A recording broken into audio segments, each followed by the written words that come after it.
Hello à tous, bienvenue dans cette vidéo. Alors dans cette vidéo, je vais vous montrer comment déployer en production chez Heroku un serveur en Golang. Faut savoir que cette vidéo elle fait un peu suite à une autre vidéo que j'avais fait avant, où j'avais montré comment servir une application React à partir d'un serveur Golang. Donc c'est cette même application-là que j'ai fait dans la précédente vidéo que je vais prendre comme exemple pour déployer en production chez Heroku. Si jamais ça vous intéresse, je vous laisse le lien de cette vidéo en description. Voilà, donc pour rappel, je vais vous montrer un peu à quoi ça ressemblait. Donc ça ressemblait à ça, l'application qu'on avait. Voilà, donc j'avais juste un bouton Get Data. Quand j'appuyais, ça me retournait de la donnée depuis notre back. Donc voilà, donc là ça fonctionne toujours en local. Et donc maintenant on va déployer ça en production chez Heroku.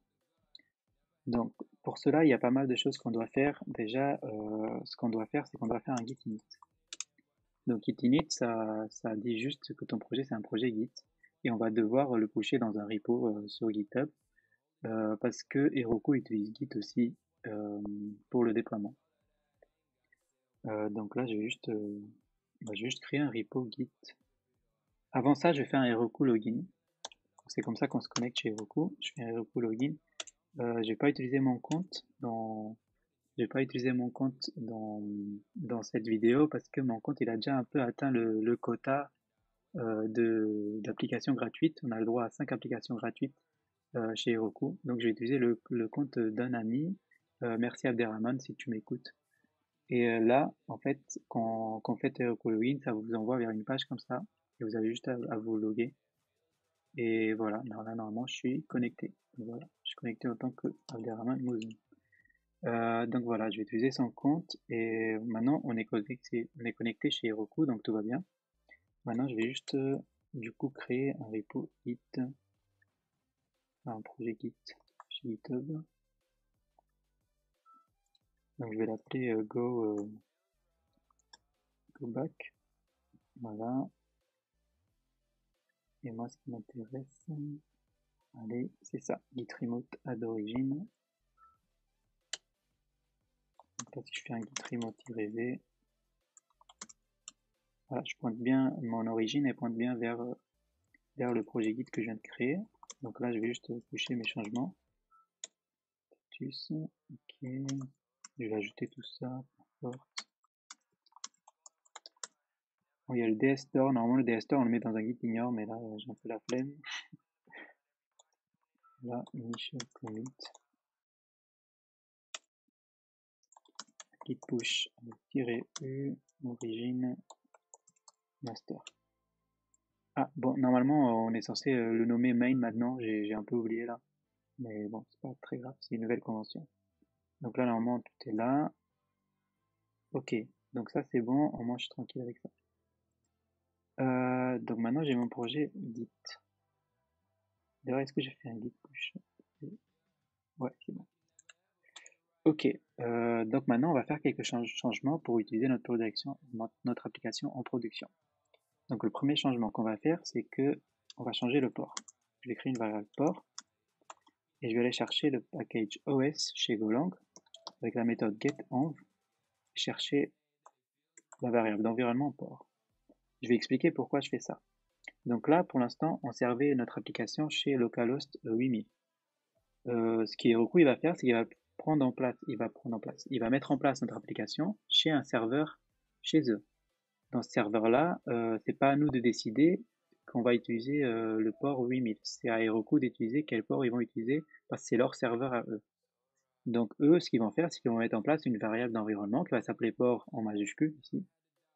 Et donc nous, ce qu'on fait, c'est qu'on crée de notre côté une variable qui va chercher le package OS chez Golang. Donc c'est un package qui nous permet de communiquer avec le système d'exploitation où le programme est en train de tourner. Et donc là, le système d'exploitation qu'on vise, c'est le serveur Linux ou autre chez Heroku. Donc on lui dit que dans le système d'exploitation où on est actuellement, va chercher la variable d'environnement port qui est mise en place par Heroku du coup. Donc ici, on va lui dire d'utiliser port au lieu de 8000. Voilà. Moi, ce que j'aime bien faire, c'est de dire que si jamais le port il est vide, si jamais le port il est vide, alors on va utiliser 8000 comme avant. De cette manière-là, même si on a mis en place cette variable d'environnement, on peut quand même le tourner en local pour du développement ou autre si jamais un jour on veut mettre à jour notre application. Donc là, si je fais un go run et .go, on a toujours notre application ici sur localhost 8000. Voilà, donc tout va bien encore. Maintenant, on va déployer ça chez Heroku. Une autre chose qu'on doit faire, c'est qu'ici, dans notre dossier public React, si vous avez vu la dernière vidéo, on faisait une requête. Attends, normalement, j'ai ici le projet quelque part. Ah non, c'est pas du tout ça. Pardon. Je retrouve juste le projet.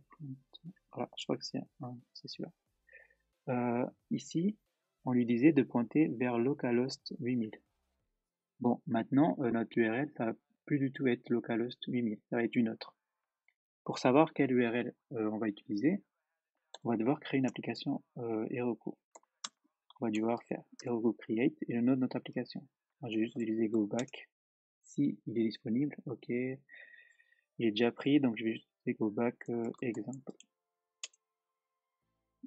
Ok, donc go back example, il est disponible. Donc c'est cette URL maintenant qu'on va utiliser. Donc là, ici, au lieu de localhost 8000, on va utiliser cette URL là. Voilà. Et maintenant, on a besoin de rebuild, de notre application React. Donc, comme dans la dernière vidéo, c'est juste un npm run build. Ça va créer un dossier build qu'on va du coup ensuite mettre dans notre dossier public. D'ailleurs, je peux supprimer tout ce qu'il y a là. Je vais supprimer tout ça et le recréer. Voilà. Et ici, on va aller chercher ça.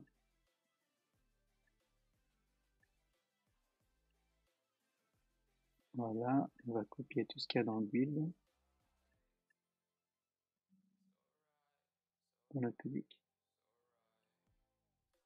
Donc, normalement, tout va bien. Je vais essayer de run en local avant de déployer, juste pour être sûr. On a tout ce qu'il faut.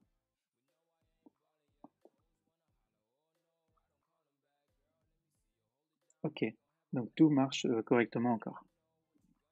Donc maintenant, on va déployer, déjà, on va créer un commit. Et du coup, on a tout le dossier public, c'est normal. Et all and commit-m.